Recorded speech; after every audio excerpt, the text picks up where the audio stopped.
Hey, and welcome to The Dish. My name is Mark Hoffman. I'm your host. And today we have another episode on food waste. And with me is my co host, Kaitlyn. Hi, Kaitlyn. Hi. Happy to be here.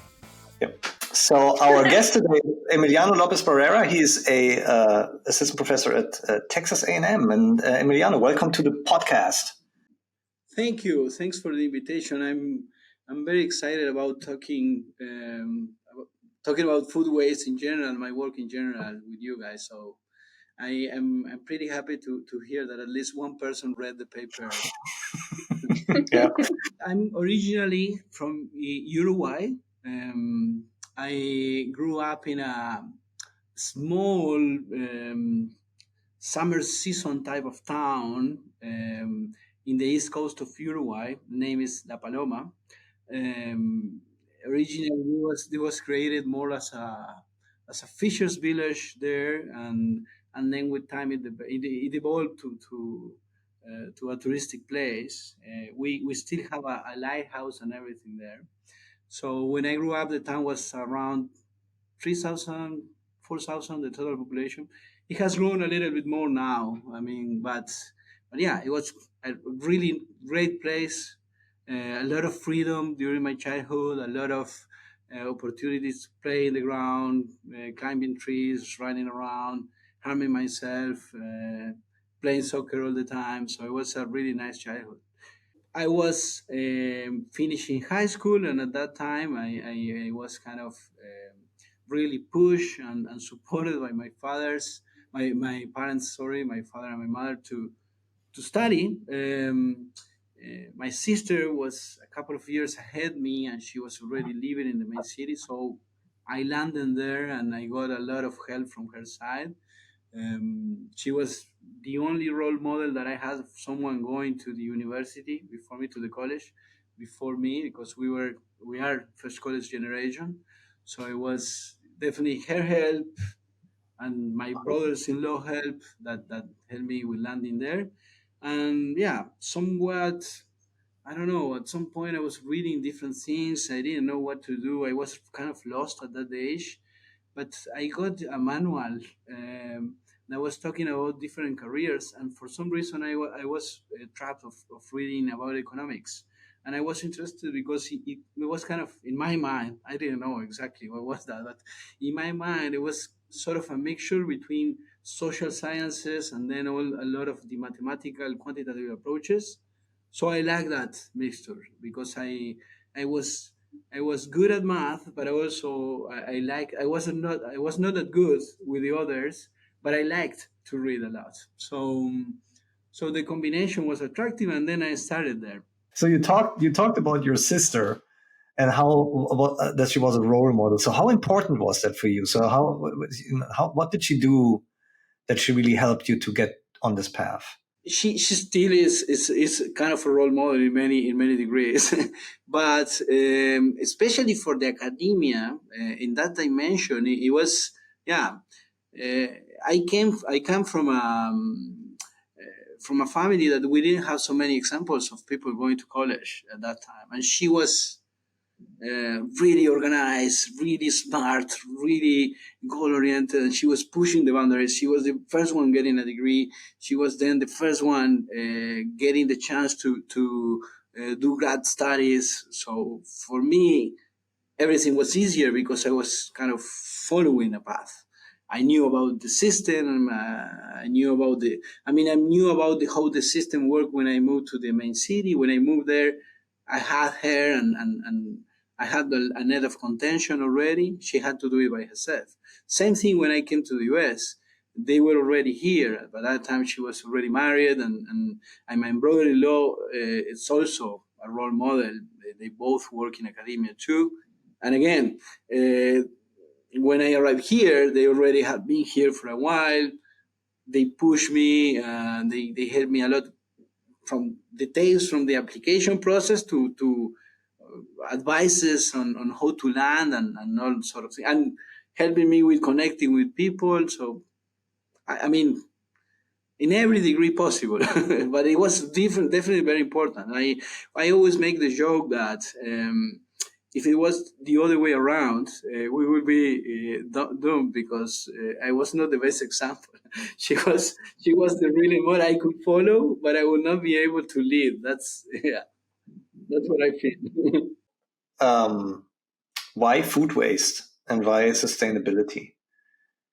Well, when I did that trajectory, I kind of gave a big picture of how I get it into those topics. But I got trapped more general, the general umbrella on. I mean, for some reason, I tend to think like long run, and I tend to think in the global big picture. I like that, and that really triggered. Okay, this is what I want to do with my career, or at least for my dissertation. That's what I knew at that point. So, and exploring those trade-offs, synergies across the different global sustainable development goals, that's pretty cool. We have decided, global community has decided, or at least agreed till a reasonable extent, that we have this common ground, the common goals that we want to get. But how we get there, and what are the potential trade-offs and synergies that may arise, that's also pretty intriguing, and what I try to do is to inform on that. Specifically food waste, I think was one key element when I was thinking in this. Okay, we have a lot of people suffering hunger. When you look at the back to back, like 50 years back, and you look at, even though we have some recent setbacks, in the back to back comparison, we have been doing a better job on that. We have been doing increasing the productivity, maintaining prices stable, and decreasing global food prices in general. We have reduced the people exposed to hunger, or not being able to afford at least a minimum level of calories. But also, I mean, still there are. I'm not diminishing at all the challenges that exist in that area, because we still have a lot of challenges, especially now. But in the other hand, we have also pushed the boundaries on the use of natural resources too much, and also we have pushed the caloric availability in a way that may have conflict with overweight and obesity desirable outcomes as well. And that component of the overconsumption, that was the thing that triggers my feelings for, okay, what is going on with people that is purchasing too much? We have a lot of people that is doesn't have enough, so that's a huge social dilemma. We have the environmental dilemma as well. So let's see what is going on with that portion of it. What is going on with the BMI? What is going on with the relationship with that, with the food waste as well? And that was, yeah. So food waste is the overconsumption of food that people purchase but don't finish. Is that what food waste is? I want to be cautious in the wording here, because some people will argue that consumption equals to intake. That depends on the literature you take, but consumption equals to intake. Some people will use the word consumption equals to purchasing, and then there is a difference between those two, right? Food waste, in the way that I mean, again, okay, let's go in the world of food waste now. We have several problems. One is we cannot measure that directly. It's very difficult and costly and evasive to measure food waste directly. So we have to be creative on indirect ways to measure that. So that's one side of the story. The other thing that is relevant to your comment is we don't have a standard definition on food waste. Right? What is food waste? It's food that was produced for eating humans and then it ends up in the trash. But what if I use it that to feed animals? Is that waste? Because it was reduced to something else. What if I use it to produce compost? Is that waste? Because it was reused to something else. So there has to be, I mean, there is not a standard definition, and then there is another thing. There is the confusion between the food loss and food waste terms as well, right? And again, there is not a standard agreement on that. In general, what I mean, and that is upfront in the paper, there is one definition, I think, from the high panel of experts on 2014, which is kind of becoming more or less a standard. At least that's my understanding, or was my understanding when I was writing the paper. And it says like food loss is everything that happens from harvesting till the moment it reaches consumers level. Whatever happens after it consumes for consumers level, so it's not about transportation, handling, storage. Yeah. So so even on the retailer side, it's still food loss. Well, whatever is post harvesting, including handling, storaging, Shipping. transportation, until reach consumers level, that's loss. But what is consumers level? Well, Right. in this Yeah. definition, consumers include retailers, restaurants, and households. So it's Okay. different than household food waste. So, so one has to be very specific because of this lack of general definition. So in the paper that I work with that definition. So, oh, okay. And then the other component I didn't mention. Um, what is food waste in the sense of if we reuse that for something else, it's not waste because we are reusing that. But at some point, we need to put a line, a definition. So what we decided to go with was like whatever was produced, attempting to feed humans, and then that ends up uneaten by humans, that is food waste. No matter we reuse it and so, and we acknowledge that that may imply that some things that are being reused to some other things are treated same as some things that are not being reused to other things. But we need to put a limit somewhere, and that's what we decide to do. So in the paper, food waste is that thing that was produced, are those calories that were produced attempting to feed humans and end up uneaten by humans. That's why in several portions of the paper, I use the word uneaten calories instead Yeah. of food waste itself, Okay. because those techniques details. So it's like if I were to make pasta and there's leftovers and I throw out the leftovers, that's food waste. Absolutely. Yeah. Okay. And that will be captured in the model. And if instead of throw it away, you feed your dogs with that, still for us it will be food waste. Okay.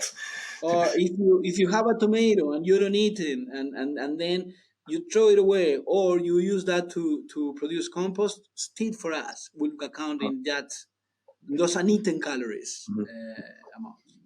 We did that for some technical reasons because we at some point, I mean, you have to link you link to one definition. So if you talk about calories produced versus calories uneaten, so produced is on the production level, or is that also on the consumer level? Is that what gets to the consumer, or is that what actually is produced on the production level?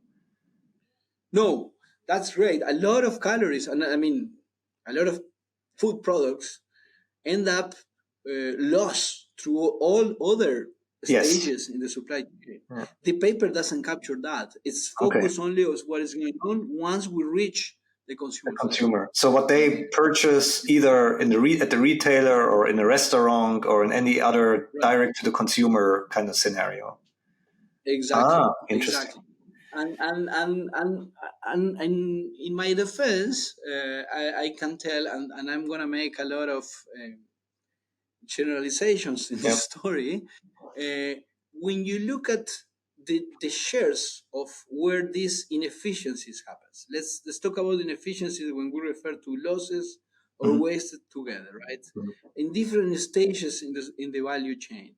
So you can have inefficiencies that make you lose weight or waste food at the initial stages in the post harvesting process, in the storaging, or in the transportation, and then you have all these others that have to do with the consumer behavior themselves, right? When you look at the shares through the income spectrum, let's say you look at a country like the United States, we're very efficient at the initial stages, right? We are very good at not losing much at the initial stages, but once we reach consumers, waste explodes. That's where the action happens. If in that picture you examine a low-income country, you will feel there is the opposite. Even though there are some waste at consumer level, inefficiencies tend to happen earlier. And that has a lot to do with the technological differences and handling and storaging technologies available in the different countries that explain a lot of that story. So that's the static view. When you look at the dynamic version of that game, and that's one of the beauties of looking several pictures on food waste, is that as once countries start becoming more developed, so they becoming more efficient, there is this discussion: are we really reducing the inefficiency, or are we just postponing the inefficiency towards later stages in the value chain? And and and the paper somewhat captures that, in the sense that the more calories available we have for the consumers, well, the larger the share of those that are going to be wasted. And so then that has a lot of policy implications themselves. So yeah, that was part of the innovation. There was something that I didn't really completely understand. So it's basically the calories that are available to the consumer. So in low income countries, and it looked like even in some of the categorized middle income countries, and can talk about how you categorize those countries too. Yeah, but in those countries it looked like post harvest and transportation and storage. Those are like the inefficient processes. And then in our, like in the United States, for example, it would be uh, retail side and restaurants, so portion sizes, for example, or that you have to stock your shelves all the time. That causes a lot of food waste. Basically, those are the things that cause in the United States more like the food waste, or is it really the consumer who throws away a lot of stuff, or is it like a mix of all of it? In the paper, what we use is we start by a thing that is the average calorie availability metric that's provided by country and year. It's an FAO metric. Right? Mhm. The way that's built is an accounting process. You start by getting all the things that are produced within the country, right? All the X number of commodities, you have a quantity of those, and you can trace them towards the different stages in the supply chain, in the value chain. Then some of those are gonna be used as an intermediate input for another process. Some of them are gonna be exported. You're gonna get some imported goods from other countries as well. But at some point, you get an availability of those for the consumer's level, right? Mm-hmm. And that's the matrix that they report.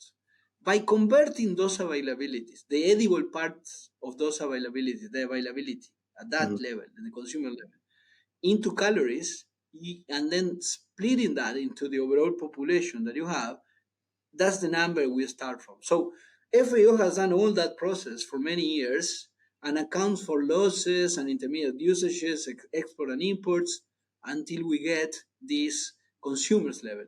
But our story starts there with the consumers level. Mm-hmm. So whatever affects the waste that we capture is whatever happens after the availability is affected. So if in a country you will, I don't know, reduce inefficiency at the beginning, and that makes having more calories for the consumers, that from there is that we capture in the model. So what I think, going towards what is causing food waste, I mean, there are several things. In developing countries, maybe it has to do with the access to electricity or refrigerators within the households. So those sort of basic things. Also, the type of things that we purchase.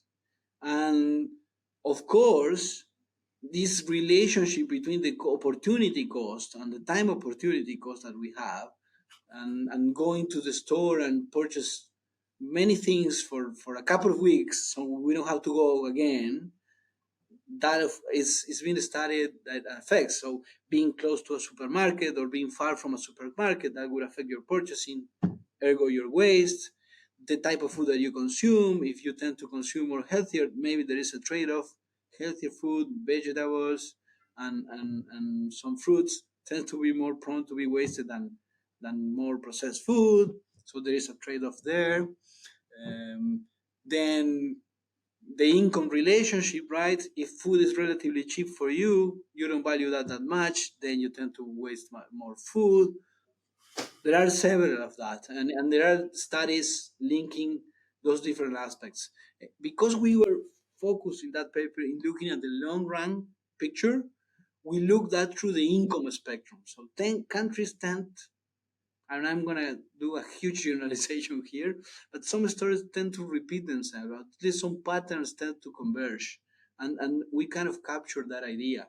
As countries become more developed and increase incomes, we know there are a lot of stories telling us that there is this nutrition transition going on. So diets tend to be similar. We tend to have this process of westernization of diets in the country. So the type of thing that we purchase tend to go toward more refined sugars, more animal source of proteins, increasing the basket of the things that we eat. That's going on, and that thing mirrors also a process that because we purchase more, we also are going to waste more. So that was the value added of our paper, that we incorporated this dynamic view. Most of the literature, um, I haven't read lately what is going on, but at that time, most of the literature was focused on high income regions, high income countries. Like food waste was a problem of rich countries or rich households. But when you look at the dynamic version of that, if let's say, I don't know, Uruguay, it start becoming more developed, and now we are like, I don't know, like the US in the 90s, but 10 years from now we are like what the US is now, and the caloric availability increases. It's very likely that we are also going to follow a similar pattern in the food purchasing patterns, and ergo in the food waste pattern. And that dynamic view is what we capture in the model. So when you look at the long run, okay, if food waste is a huge problem now, a lot of people don't have access to enough food, and we are wasting 30%, 40% of that. Embedded on that, we have tons of resources: water, greenhouse gas emissions, land. Um, it's a huge deal. But if we don't do anything, problem is going to be even worse. And that's, I think, the biggest value added of the paper. Because if countries that are emerging now, like the BRIC countries, like Brazil, Russia, India, China, South Africa, all the middle income countries themselves, if they keep pushing for developments, we are going to see increasing levels of food waste, household food waste, or consumer food waste, or uneaten calories at household level, as we measure. We are going to see increasing quantities of that. So, what's the limit? Well, we need to focus on policies not only in the rich countries, but also in these emerging countries. We need to learn the lessons. Whatever has worked to curb these trajectories in high income regions, we need to figure out ways to adapt those measures here before the problem gets even worse. So first of all, you're an assistant professor right now, is that correct? That's correct. Yes, That's correct. Yeah, it's very normal that you can't read papers anymore if you're an assistant professor. You don't have time. No, I haven't read the recent literature on food waste for Yeah. those. But I mean, I'm always reading paper. That's most what I do all the time. Oh man, then you're lucky, because when I That got and replaying emails. yeah, because that was my life as an assistant professor. Yeah, yeah, Oh, that's yeah, yeah. I have some research assistants that are more in top of the literature than me now. I can Yeah, feel it. I can feel it. yeah. I have to. It's difficult to keep path. To keep the path with It the is. evolution. Too many things going on, and yeah, you Yeah, focus on this, and then you don't pay attention for a while on that, and then there are several new things going on. yeah. It's pretty It cool. I will mean, be over. It will be over at some point. Yeah, you will get past the 10-year line, and then you can. yeah, Yeah, maybe. This exciting. I don't know. I'm curious by nature. I'm always being since I was a little boy, I was curious about stuff, Mhm. and I think that's the thing that makes me do research. I mean, I hope Yeah. I don't. If I lose that, maybe I lose the interest in academia. So I hope I don't, because I really enjoy my work. Yeah. You definitely seem to be very passionate about it too. This is really, it's very, very good information. So Mm-hmm. when it looks like the food waste kind of levels out on the consumer side around between 30 and 40% of calories, depending on what developed country you look at. Japan is a little bit lower. I guess, it looked like it was a little bit lower than, let's say, European countries. The United States and Canada seem to be pretty high up there. So is there like any hypothesis, or do you have like any idea why it is? Why is it not linear? Why doesn't it just, like, the more production we have and the more availability, the more we waste? Why does it kind of level out? Because there is this Engels law that we have. Mhm. Not the ambitions. I mean, can goes back. I mean, it's a very economic story. You can trace this story back to Adam Smith, actually. I mean, we have ambitions to get more of all of the goods, but on those that are limit from our capacity in the stomach. Mhm. You can eat so much, and then you can keep purchasing more food because you may want to eat more in the next few days, and Mhm. maybe you want to store a little more of those things that you like more, but there is a limit on that, right? It's Mhm. not like changing clothes or changing cars or traveling, that you can keep doing that more. There is a limit on the food purchasing. So Mhm. more formally, there is a thing that is called the Engels law. The Engels law, mathematically, is defined how this there is less than one elasticity or income elasticity on the food items. So if you increase the income of someone, then that person would increase the purchase of food items, but for a less than Mhm. a less than 100%. So they are not going to use that, and that number starts decreasing as income increases. So that's why at some point we level off, right? We have this basket of food. I mean, let's say we start the story in a pool, in a poor context, in a poor country. You give an extra dollar. Most of that extra dollar for the average consumer in that poor country will go for food Mhm. consumption, because you need to cover those basic needs first. You give another extra dollar, and then second extra dollar. Okay, now I have covered some of that. Maybe I'm going to use a little bit of that share to something else. And you keep doing that. When you observe a high income country versus a low income country, right? Mhm.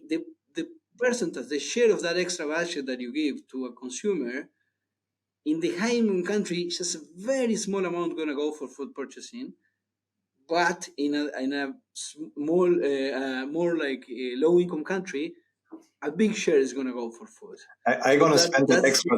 I equation. gonna spend that extra dollar on dog supplies. That's where I gonna spend that But extra. we capture that. It's Yeah. not that we capture. It's embedded on the food purchasing Mhm. itself. That sort of Engels law on the food purchasing, and that's Mhm. why it's not linear. It's kind of flattens. I mean, it levels off at some point. So what kind of problems does food waste create for the general public, I guess? Well, that we try to address, and actually, guys, you're doing a great job, because you're moving me around the different pieces of the paper. I love it. um, Good. Food waste presents a huge social dilemma up front, because you have people with no access to enough food and then waste. So that's a huge social dilemma. You have also the environmental dilemma, huge environmental dilemma, because a lot of resources that we use to produce food end up embedded in things that we waste, right? Or we use to whatever other thing that was not to feed humans. When you think about it, the way we incorporated these type of things within our model was, okay. Let's think about, now that we have this non-linear relationship, and we capture this underlying relationship between income and food waste that is getting this Engel-Law relationship. We incorporated that within a model, a global economic model, and then we made some projections towards the future. So we captured that dynamic issue. Okay, this is a problem, but it's going to be a much bigger problem if we don't do anything. So now that we have those baseline projections, what if we could reduce food waste and see what will be the advantages of doing that? And then we measure those, the environmental advantages, and then how that would affect those that are facing challenges to receive food. And then within those counterfactual scenarios, what if we reduce food waste in I don't know, like level off in 20% for everyone, or reduce to half, or we did several analyses on that. And in every context, reducing food waste helps to alleviate the pressure on natural resources, right? Because you reduce the overall demand. You don't need to purchase that much. You reduce the overall demand, so then you don't need to produce that much. And also helps to alleviate hunger in other parts of the world, because you reduce food waste, let's say in the United States, then through global markets, you reduce the pressure in global prices. That has an effect in global price. And then other markets in other localities that also have access to global markets, then they get benefits of that. But it's not a magic silver bullet that if you reduce food waste, magically that food is going to show up somewhere else in the world, or magically it's going to provide all these environmental release on the pressures of environmental resources. It's in the context of more integrated global markets that these policies become much more effective. And we need those. We contrast this sort of, I don't like to say simulations, but let's say, yeah, projections in different contexts, in a context of a very integrated world versus a world with scarce access to global markets, and then the results are really really different. And I'm happy this paper has been pretty successful in terms of being cited on other research, and also in some policy reports. And I think the fact why it's getting so much attention is because of that, of the fact that it's incorporating this sort of dynamic view on the problem, that if we don't do something, also in those sort of modeling things that we did, we captured this, the importance of act fast as well. So we measure what will happen if we can curb food waste now, or what will happen if we can curb food waste 10 years from now. And then time is very very important, and we also provide that. And I think that at least it's being accounted in other researchers and in other policymakers. Again, probably there's no one silver bullet. Being aware that this is a huge issue, change the type of things that you purchase, program, have a better optimization on your purchasing program for the week, cooking, reuse the things, but reusing in the sense that you eat it them anyway in other type of food. Increasing, I mean, more global, increasing the access to electricity and to refrigerator systems, technologies in a lot of rural areas in emerging economies. That's probably also key. There are a couple of students that are doing some very exciting work in other, with a complete different approach, and one of them has shown how having access or not access to refrigerators may have an effect on food waste as well, which was tricky because you may think, okay, yeah, of course you can storage the food there, but then having a refrigerator itself has been proven to also affect all the things that we purchase. So you may shift so you may purchase even more. So at the end, it was tricky. So she's providing some good evidence using that data on China. When we look at China, in my paper, in that one paper we are talking today, is I mean, you look at that, and data just shouts China is going to be leading food waste at consumers level in the next few decades if we don't do much about it. So she's focusing in some work using data on China, and I think it's going to provide some more specific details. So, okay, what are the really socioeconomic factors like they are really behind this thing?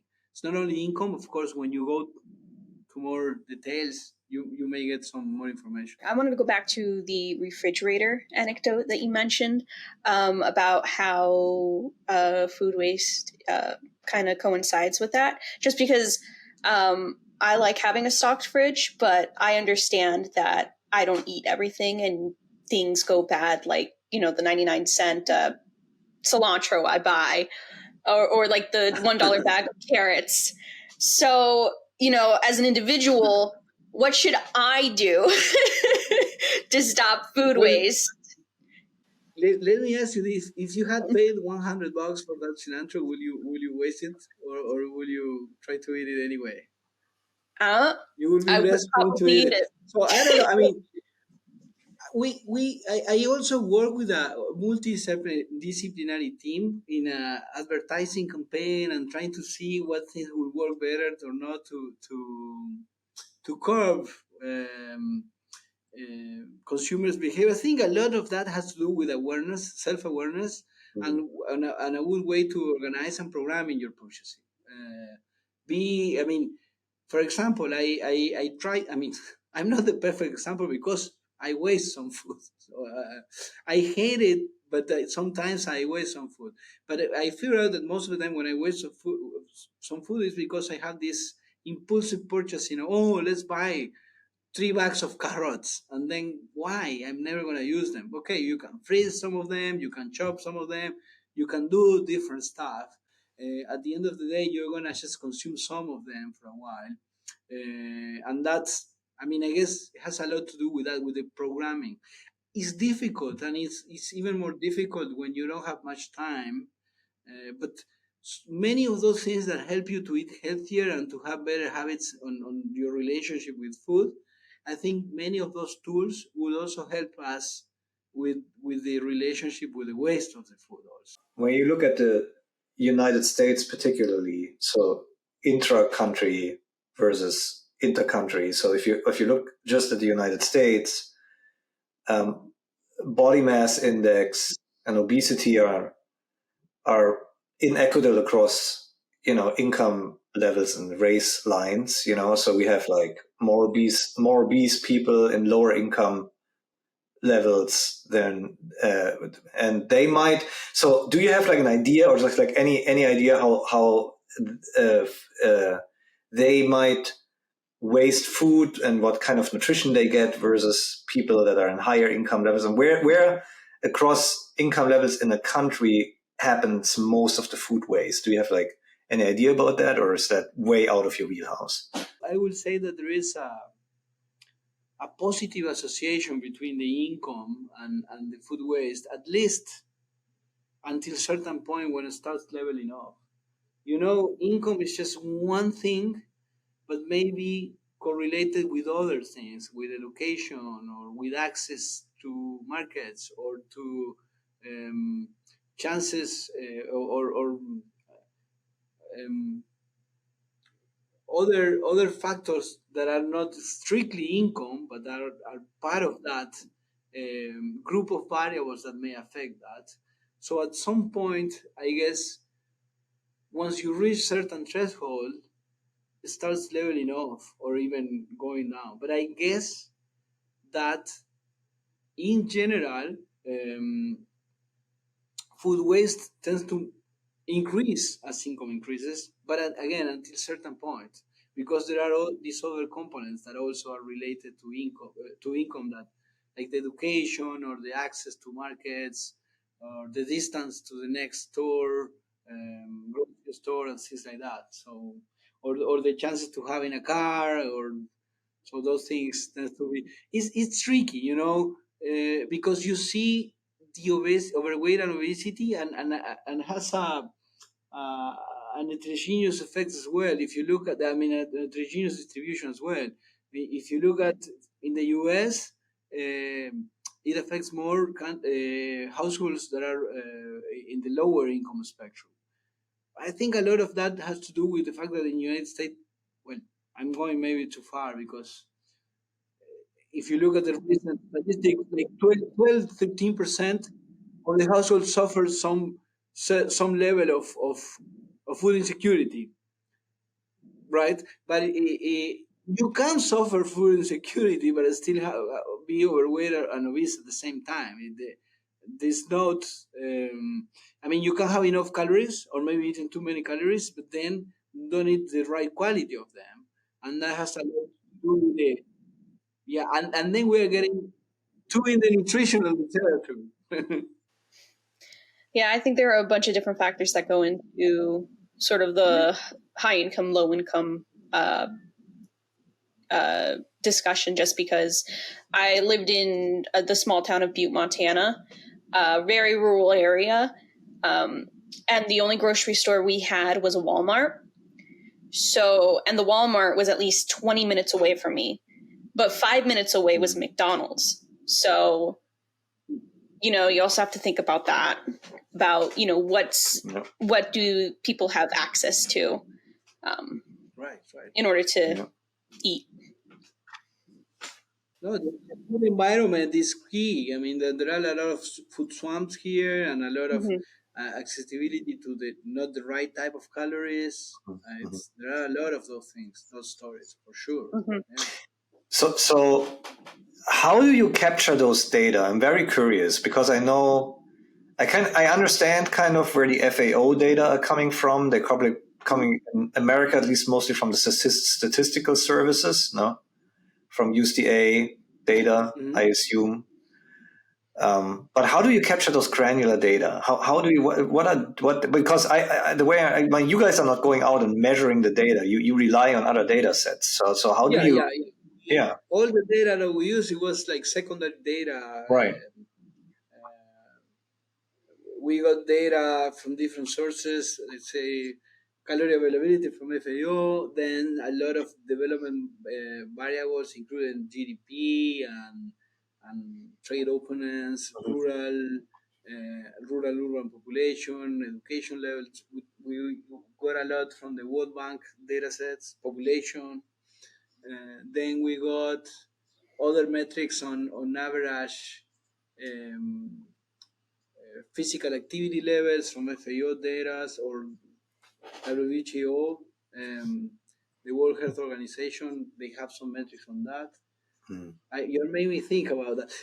We got some, I mean, and yeah, the overweight and obesity data. There are these global data set, NSC, the risk data sets. They have a lot of different data sets on average adult metrics, anthropometrics, like average BMI, average height, weight, and other stuff. I mean, you can build the BMI from the height and weight, or the other way around, but they have a lot of those metrics. Oh. For example, we got the BMI, we got the height. I remember there was the process. We got the BMI, we got the height, the average height, and combining those two, we can, I mean, because that's year and country specific, and we have sort of a panel on that, we can calculate the change on body weight based on those data. And then from there, you can calculate the energy required to have observed that observation and change of body weight. And then from there, you can incorporate that in those dynamic energy relationships, energy balance equations, and then from there we could improve the food waste. A final question, I suppose, would be, I don't know, how can people reach you to ask more questions about, you know, this topic? I am you have my contacts in the webpage of Texas A&M. I think my contact is also in the paper there. I'm always happy to share and to talk about this particular paper, and also perhaps you guys can be the readers of my other papers as well. We are going to have some more action in the team here. with Dominic and with Lori, we're gonna have some action in food waste too, again. But also, yeah, we're gonna keep having it. But also, I wanted to say that I really appreciate the chance to talk with you guys. This was just a lot of fun. No, it was a big honor to us, and we have always at the end, the very end, we ask you can choose one of three questions. Oh, And yes, then we do this with every nice. guest. We do this with every guest, so you're gonna have to do it. So I'll tell you what the questions are, and then you can choose one of them. So we have. Are you ready for this? Yeah. Because this is fun. This is the fun part. This is like my most fun. We're not gonna skip this. This is my fun part. So here's here's the first question. Mythbuster is first question. The second question is called superpower, Oof. and the third question is itchy toe. So Oof. I you don't know have what to that choose means. one of the three. I don't know what that means either. So I don't know. Someone told me that when you don't know, go for the option in the middle. So I To go go for the superpower. superpower. Yeah. All right, Emiliano, you show superpower. So this is what's behind the doors. Superpower, like in those game shows. When the doors I cannot change after I hear the question, right? Yeah. No, you can't change No, anymore. It's too late. you can't change it. All right. So here's the question. You have the power to change one thing in the world, only one thing. That's one-time power. What would you change? What I would? Wow, my gosh! I didn't know. Okay, one thing. Okay, to keep with the podcast, I will reduce food waste to the minimal possible optimal level, because there are some papers that say zero is not the optimal on food waste. So having a little bit of reserve on that, but that's what I would do: eliminate food waste. Good answer. Emiliano, it has been an extreme pleasure on my side and on Kaitlyn's side. Yeah. And I've learned a lot. On my side too. Thank you very much.